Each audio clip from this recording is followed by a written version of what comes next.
नमस्कार, मैं हूँ प्रियंवदा तिवारी और आप देख रहे हैं तिलक पत्रिका। ये है लक्ष्मी कुंड और इस कुंड का निर्माण उस वक्त किया गया था जब महालक्ष्मी मंदिर का निर्माण कराया गया था और माँ लक्ष्मी के लिए ही इस कुंड का निर्माण कराया गया था। और इस कुंड का पौराणिक मान्यता तो है ही, यहाँ पर धार्मिक आयोजन भी की जाती है।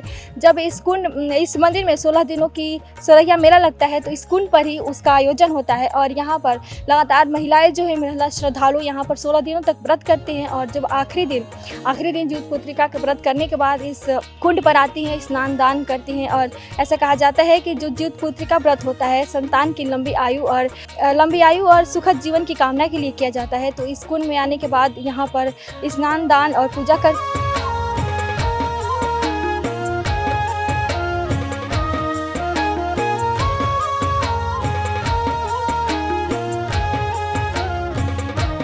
यहाँ पर एक लक्ष्मी कुंड नाम से एक पोखरा स्थापित है, कुंड स्थापित है। मान्यता है कि जब कभी कोई देवी देवता बढ़े जाते हैं तो उनके साथ 64 भैरव और 64 योगिनियाँ होती हैं, उनमें से कोई उनके साथ रहता है। तो जब माँ यहाँ तपस्या कर रही थी तो उनकी तपस्या व्यवस्था को सुव्यवस्थित करने के लिए एक कुंड की निर्माण एक भैरव के द्वारा और योगिनी के द्वारा किया गया और तभी से एक कुंड यहाँ पर विराजमान है और ये बड़ा मनोरम स्थल है।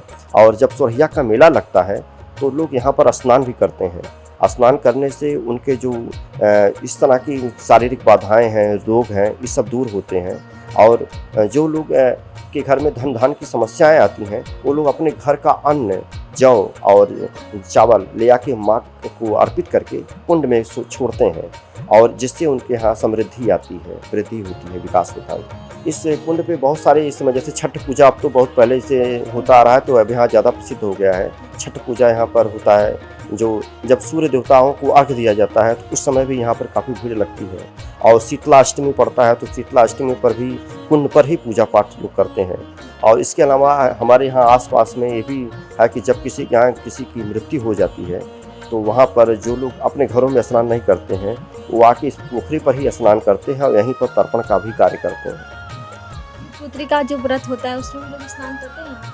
हाँ, यहाँ पर भी उसका भी स्नान करते हैं लोग। इसकी मान्यता है कि जैसे जो लोग जैसे पितरों के लिए स्नान करते हैं तो पितरों को मुक्ति मिलती है और यहाँ पर एक पिशाच मोचन है। अगर वहाँ नहीं आप जा पाते हैं तो यहाँ पर स्नान करते हैं तो उससे भी उसका फल आपको मिलता है।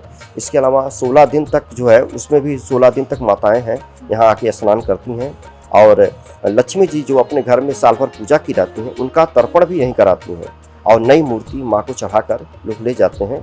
उसकी परिक्रमा पोखरे की एक परिक्रमा करा के तब वो घर ले जाते हैं।